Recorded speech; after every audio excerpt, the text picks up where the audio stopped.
Hello, I'm David Hunt and welcome to The Art Hunter. My guest today was born in South Africa in Cape Town. She wrote poetry and music as a child, smartass. Studied classical piano and composition, graduated with a Bachelor of Arts. Yep, she's clever. Changed direction, leaving the arts. I hate it when people leave the arts, but you have to move on. And she moved to Australia. After a 30 years break, a few setbacks triggered her to return to music. Yay!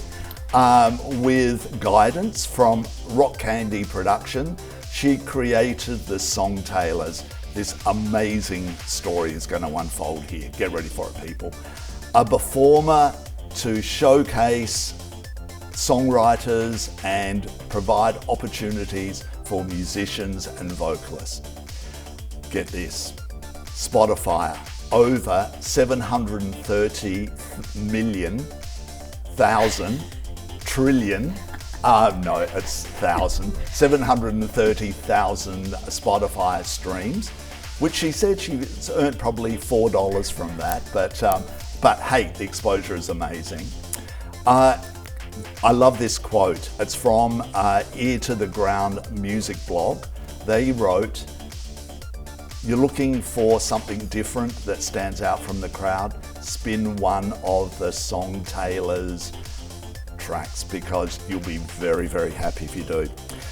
Her name is, I've interviewed her a few times on radio, so I know her well. I know the music very well. Welcome to Ruth Picker. Hello, Ruth. Hi, David. Thank you so much for having me on your show. Oh, my pleasure. Now, overachiever already from what I've read, but the story's going to unfold even more. Here you are from South Africa. Your father and mother obviously were South African, and your father was a harmonica player. What's the story there? Yeah, my grandparents were refugees. From where? From Eastern Europe. Right. And they fled with nothing other than my grandfather, this is my paternal grandfather, fled with only his violin. So my mum told me the story that people were running away with their pots and pans, but he took his violin. Good on him. Yeah. But I never knew my grandparents. They died before I was born, and we don't know whether he actually played that violin. But I now have it in my custody. Wow! And it's beautiful. It's really old and it's broken, but it's really beautiful. Yeah, so I really fantastic. treasure that. Can you play violin though? No. No.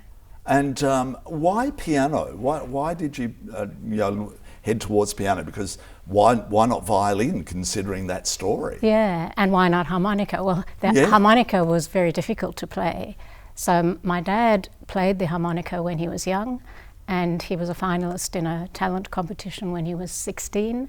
And of course I wasn't born yet, so I never saw that, but I've got the clippings from it, the newspaper clippings. And he was a finalist. He idolized Larry Adler, and he actually got Larry Adler's autograph in his autograph book. Wow. And I have that autograph book. It's very, very precious to me.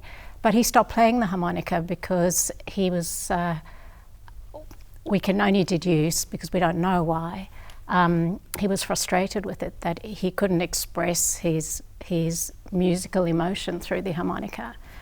But he was a ballroom dancer, and he continued with the ballroom dancing, Right. And so I danced with him at my wedding, and fantastic. I wrote a song for him called Gliding. Originally I called it Harmonica Man, but we changed it to Gliding because the chorus goes, but you danced like you were gliding. Right. So he was just, he was a really beautiful man. Fantastic. And so I never heard him play the harmonica until just before he died. Oh, okay. He was actually on his deathbed, and he signalled for his harmonica. He just went like that. He hadn't spoken or eaten for days, and he just went like that. And we said, "You want your harmonica, Dad?" By then, my late mum and he were in Australia, and he just nodded. And we brought him the harmonica, and he played it perfectly, as if he'd never not played. Yeah. It was astonishing. Fantastic. And then he died. It was just amazing. So why did I play the piano? Probably because that was at school. There was always a piano in every school hall, and it was accessible. I didn't have one at home, but eventually I asked my parents if I could have one. And my mum said to me, if you want a piano, because they couldn't afford it, she said, you're going to have to prove to us that you're going to stick with it. Brilliant. And so I had a friend who had a piano, and I used to go to her house. And I taught myself to play on my friend's piano by ear. And then one day my mum came to collect me from the friend's house, and I said, look, Mum, I can play. And I think she was just, what's happened here?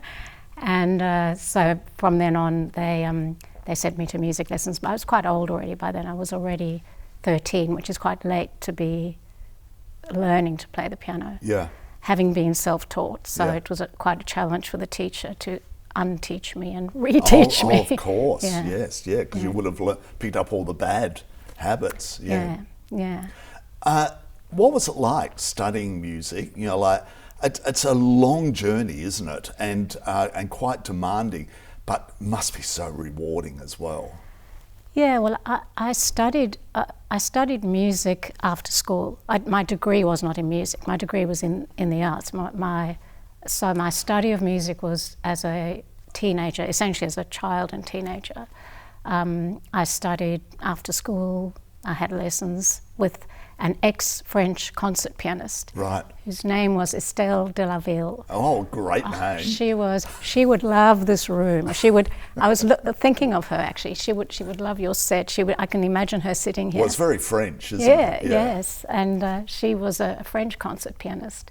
She was fantastic, and the first teacher that my parents tried rejected me. She said, this child is unteachable because I had taught myself. Oh, okay. And she said, but I do know a teacher who might take her, and that was Estelle de la Ville. And Estelle, I had to audition for Estelle, and she said to me, just play what it is you've been doing. And because I was just making stuff up, she said, well, just play what you've made up.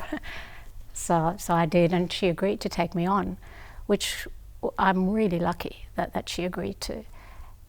Did you like that challenge, or did you find it frustrating having to unteach yourself the way you taught and to be trained by a professional? Was it frustrating, or you were so eager to play piano? I just connected with her as a person and as a teacher, and I think for a good teacher to connect with a child and to see in that child what they were capable of and what they're not capable of.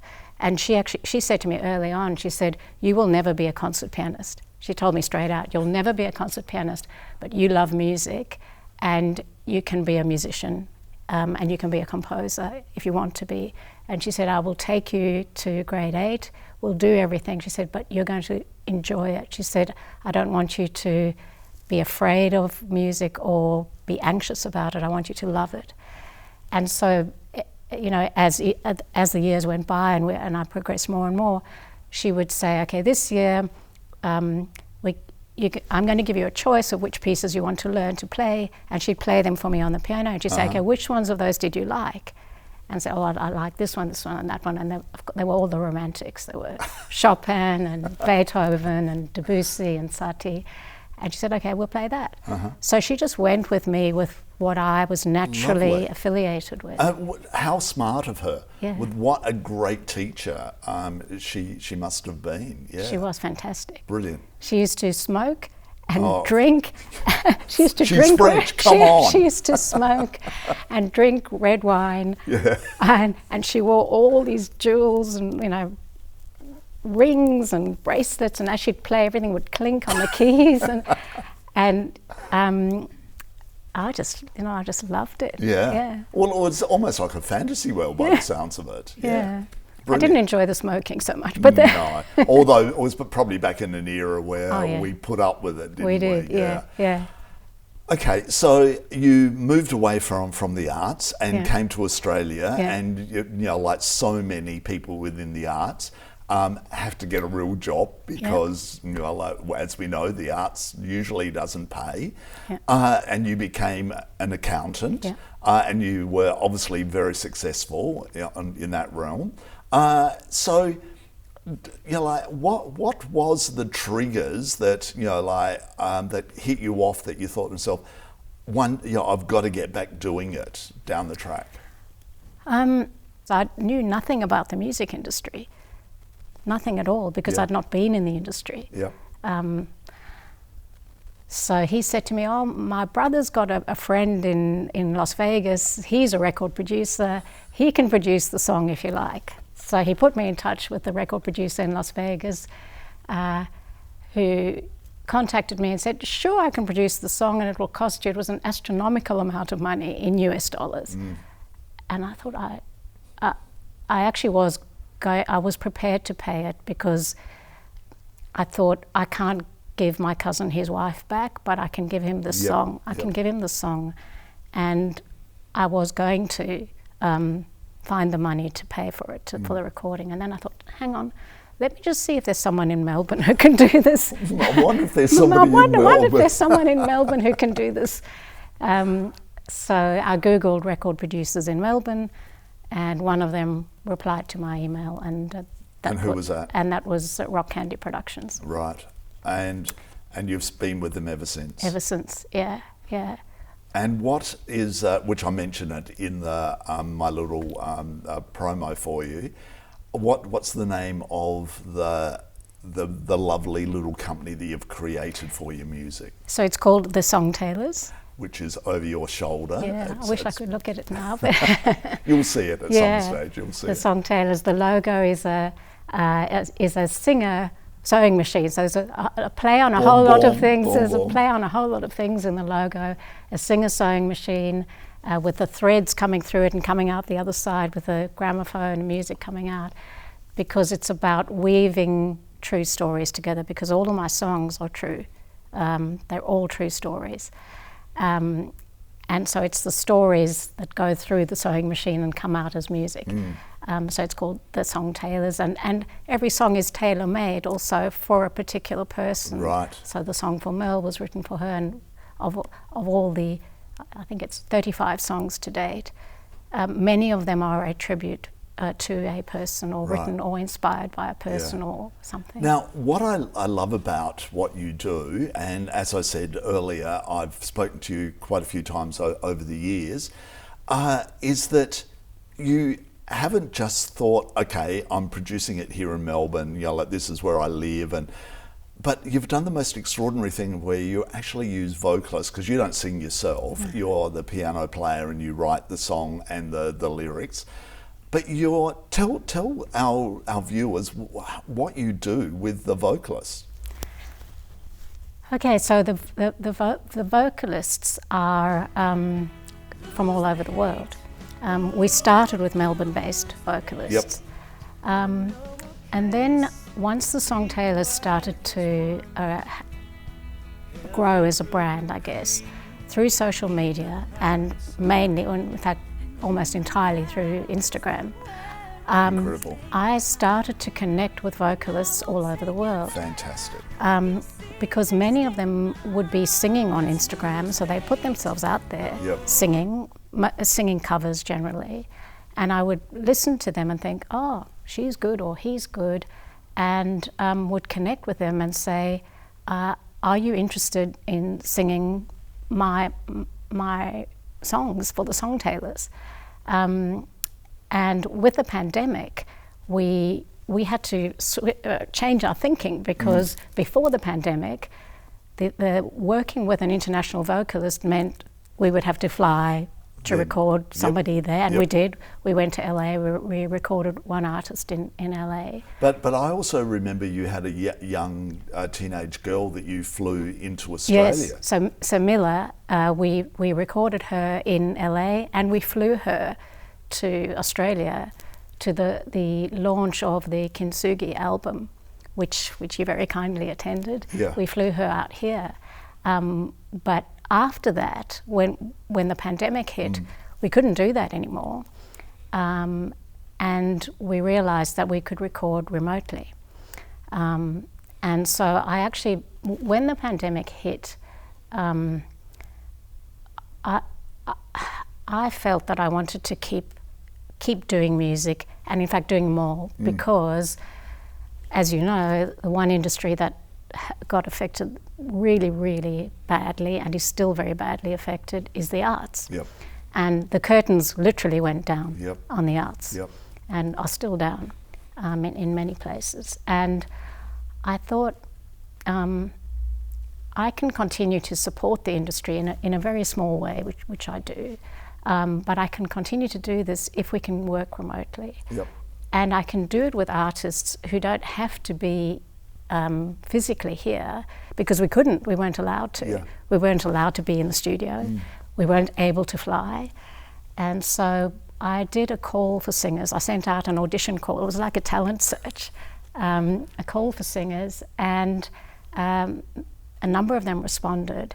And so I've actually been more productive in the last 2 years, in 2020 and 2021, than in the 3 years before that, working with different artists all over the world. Right.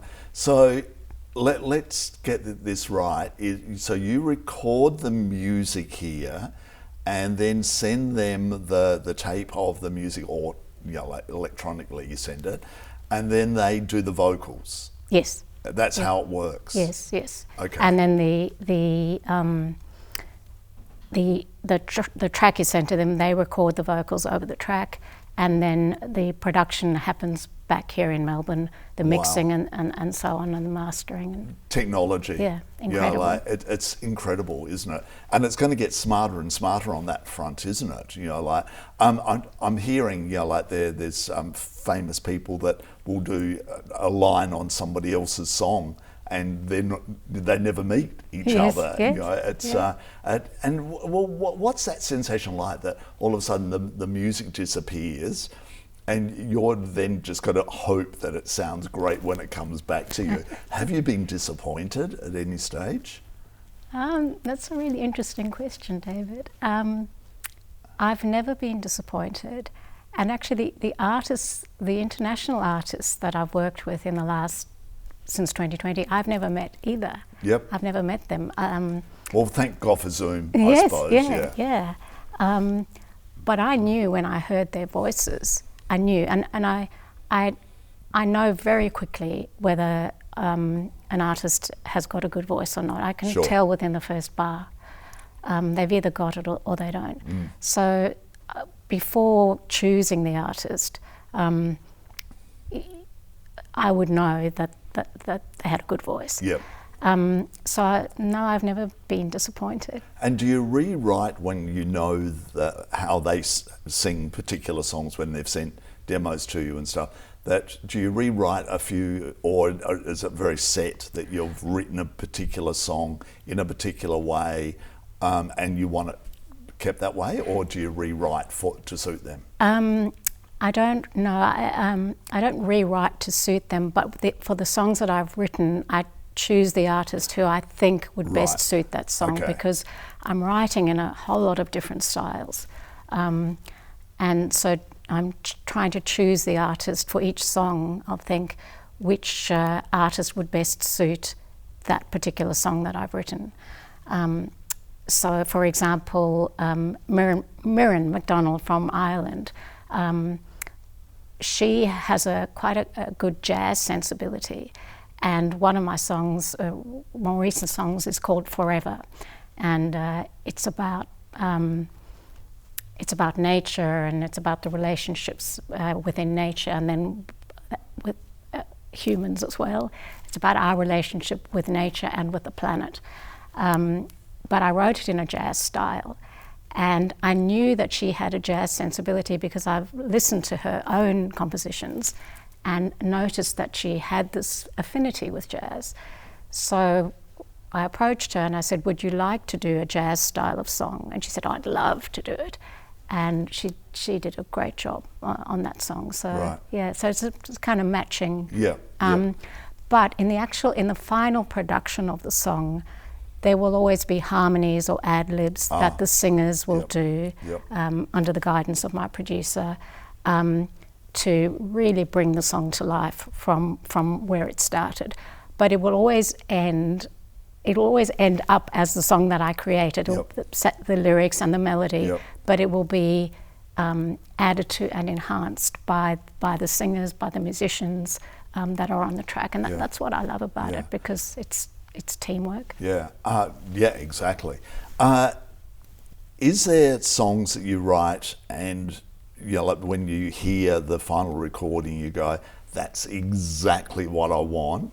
But there have been some that have come along and you've gone, "Okay, it changed a bit, but I'm really happy with it." Does that happen? Both counts? Both. Yeah, both. Excellent. Yeah. Because that's the creative side of it. Like, you can achieve something, but then there's that hidden agenda sometimes that can rear its head and you go, whoa. Yeah. Yep. Yeah. Exciting. Yeah, exactly. And that's what I enjoy about working with the musicians and with the singers, is that they will bring something of their own to it, whether it's in a harmony or an ad-lib. So Miriam, for example, on Waiting for Abbey Road, which is my most recent release, she did some beautiful ad-libs. And we just kept them in because they were beautiful. You could tell that she related to the song. It's a true story. She relates very strongly to that song. Well, it's partly written about her, though, isn't it? We'll get to that. Yes. And so that connection is so strong, and I was so happy with how it ended up. Yeah. All right, well, let's talk about that song, because it's a gorgeous story. So what's it called again? It's called Waiting for Abbey Road. Why? Even though I know, but why? Why? So... And Abbey Road is... Abbey Road is the famous Abbey Road Beatles, studios where the Beatles recorded, where they recorded their Abbey Road album. And with the famous picture of them walking across the crossing at Abbey Road. Have you been out the front there and the amount of people having the photo taken? Yeah. Me included, I've done it. Yeah. Yes.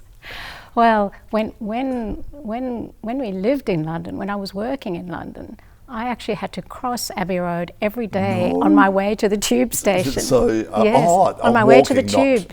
On my way to the tube, I would walk across that road every day to the tube to get to work.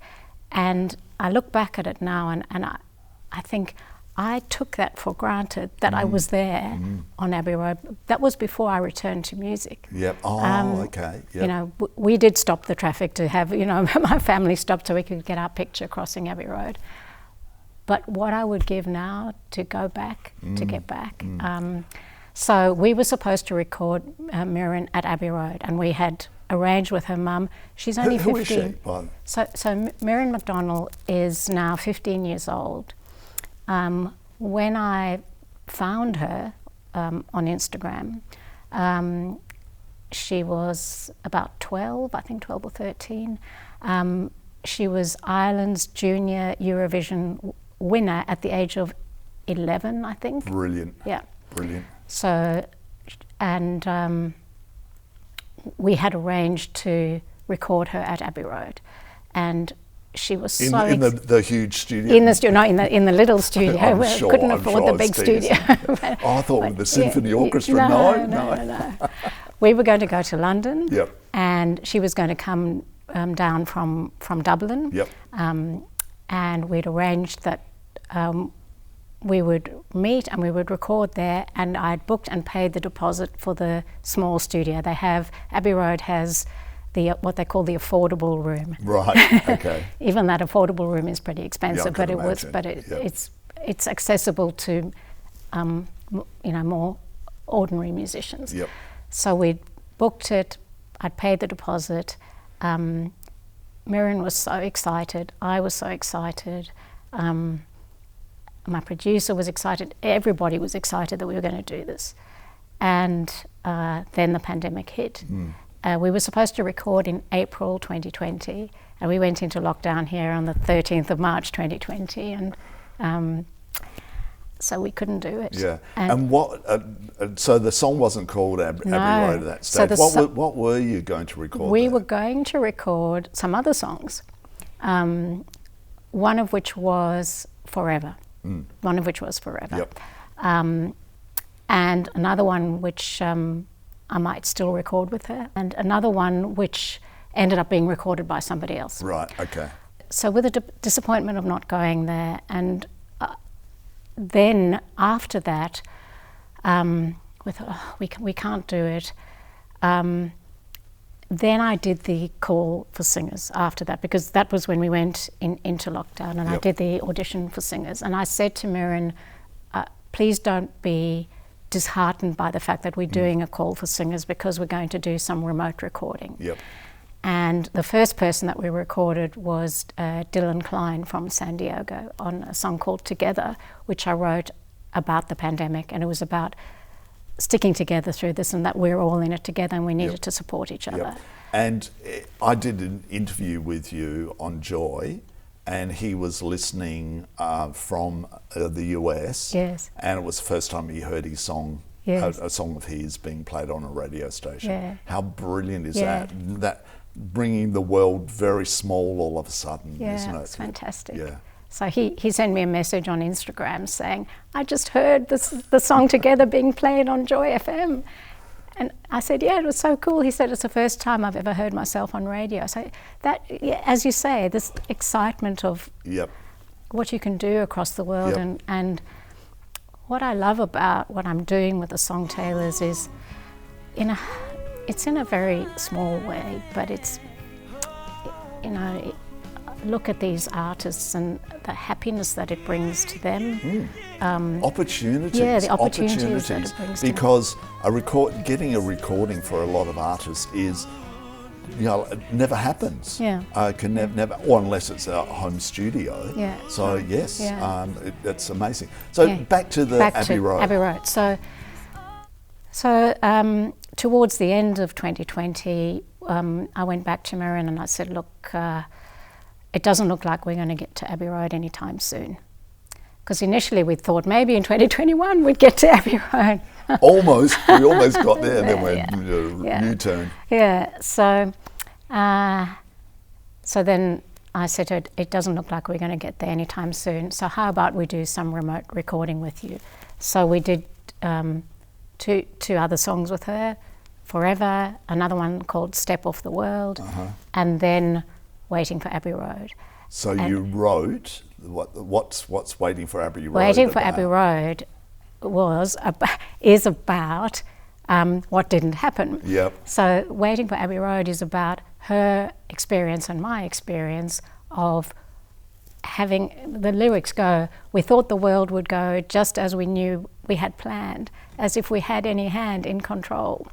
We had it all worked out, down to the minute we'd meet across that iconic street in London town. And then the earth skipped a beat, etc., etc. Wow. So where did the idea, Ruth, come from to write that song? Because that's genius. That is really clever. To tell that story that didn't happen because of the pandemic. David, I think it's these songs, they all just come to me. It's one of the things, and I don't know how many artists say this to you, but a lot of us don't understand our own creative process. I don't sit down at the piano and say, I'm going to write a song about Waiting for Abbey Road. Or this table. Yeah. I never do that. It must be something that you've been thinking about, and I'm thinking about it, and I sit down, and usually the lyrics and the melody, in fact almost always, the lyrics and the melody will come into my head at the same time, and quite often not even when I'm at the piano. Yep. So I might just be walking, going for a walk, I might be sitting down somewhere, and I definitely know that the melody for Waiting for Abbey Road, the riff for it, which you hear on the guitar, the riff for it came into my head first. Yep. It came into my head as the melody, and then the lyrics and the melody came into my head. Then I went and sat at the piano and just worked out what was in my head, worked it out. Whoa. The key that was in my head was the key that went in. Yep. It ended up being on the piano. How exciting must it have been when you'd finished writing the song? Was it exhilarating because you thought, here's a story I'm telling about disappointment, but maybe it will happen. But here I am, I've created this song that's told a gorgeous little story. Yeah. And it's more than just that. It's more than her story and my story. It's our story because it's about the pandemic. Abbey Road is actually a metaphor for whatever anybody is waiting for. So people are waiting for all sorts of things. And so Abbey Road is their metaphor for that. And we made a video of the song. And I asked my followers to submit their photos of their experience of the pandemic. And we just released the video a few weeks ago. And it's quite emotional because the photographs are all from people all over the world submitted their photos of their experience of the pandemic. And we put it all together and it's their Abbey Road. Yeah. It's what they were waiting for or their experience of it. And what did she think of it when you then said to her, I've got this song that I've written about Abbey Road. What did she say as a young teenage girl? She must have been blown away. Yeah, she said, I would love to sing it. When she heard the song, she said, I love the song. That's really important. If the singer doesn't love the song, then we'll say, okay, well, we won't do it. Yep. Because if they don't love it, but she loved it. She obviously related to it. And I said to her, I know it's disappointing, but we'll get there. I still believe, I still have hope that we will get there. Yep. Yes. You mentioned about your producer a couple of times. Who is your producer? My producer is James Kempster. His company is called Rock Candy Productions. And how did that come about? You told the little story at the beginning, but why him and why his company? Because he's a most delightful man, isn't he? Yeah. Well, he replied to the email. Oh, was it that simple? Sometimes I give advice to people and I say, you should always reply to your emails. First of all, it's respectful to do that, but you never know what I agree. Yeah. So a couple of other producers replied about 3 months later, but he replied to the email and he said, yes, I think I can help you. And he just listened to me. He listened to the songs at that time. I had quite a lot of old songs that I'd written as a teenager, which we ended up producing some of them, but not a whole heap of them, but some of them. He really loved the song for Merle. Another song called Famous, which is a true story. He liked that song and we produced it. So, and we created the idea of the Song Tailors together because I said to him, okay, I can't sing. And he said, well, that's a problem, because you're not a performer. Yep. And he said, but you need to be prepared to be the face of the Song Tailors. I think it was a perfect marriage, like looking at it from afar, and I think it works really well. And what you mentioned about is always sport, and with this the pandemic is that sport's still continuing on, and the poor arts are flagging behind because there's not that support at a time like this for the arts like there is, and our federal government's not helping, which we won't get into that. That's another story for another time. Yeah. I'm just blown away with what you're doing here. It's the most extraordinary thing and so uniquely different. Ruth, what you're doing here, do you realise that how different and unique what you're doing here with writing the music here, sending it overseas, getting it back, producing it, releasing it to the world, all pretty much through social media? It is special, isn't it? Yeah. When you're in something and you're doing it, you don't really stop and reflect and think about it. But just talking to you about it, and seeing what you've done, putting all the single covers up on the wall, and thank you so much for doing it, because it just really looks beautiful. And it's just great to have this conversation to reflect on it, because I guess I don't really stop and think, what we've done and what we've achieved, and working across the world like this, and creating something, and also creating something positive. Yep. Most of my songs, as I said, they're true stories, and some of them are very sad, but I always try to put some element of positivity and of hope in them. Even Waiting for Abbey Road, which is a sad story, and it's about one of the most catastrophic events of our time.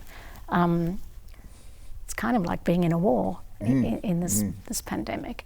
But I wanted to give people hope in the song, and to try to see some of the positives, and to also try to see that as human beings, the best thing we can do is to support each other and be kind to each other and not be negative and critical all the time. And so I'm trying to do that through the project. It's very human, and it's my ethos, I guess, of being positive and providing hope. And I think maybe it's when you've been in a very difficult place, or you've been through a lot, and I talked about that trigger year of all of that despair in my family and friends' lives and my own life, and having been in that place and coming out of it, and looking back and just feeling grateful for every day. I wake up every day feeling grateful to be alive. Yep. That's how I feel. Yep. I had to deal with being guilty for being alive for a long time, because a lot of my friends are no longer alive. And so I think they call it survivor guilt. And I actually went to counselling for that, because I got into this really bad place of being guilty for being alive. And I had to deal with being allowed to be happy, and being sad and happy at the same time. And this wonderful counsellor, she just said to me, focus on being grateful. Focus on, live with sadness. It's okay to be sad. And there's a part of you that will always be sad, and there is. But try to focus on being grateful. And it's okay that you're not always positive, and it's okay to feel sad. But she said, just see what feeling grateful feels like, and find a place in your soul, in your body for that. And I try to do that. And so I'm very grateful to be alive. Look at this project and thank God you are, because the creative person that you've created is spectacular. Ruth, thank you so much for talking with us today. And thank you for your music. It sounds like an Abbey song. Thank you for the music. Maybe, like that should be your next song. No joking. Thank you so much. Thank you, David. You've been watching The Art Hunter. I'm David Hunt, and we'll see you again real soon.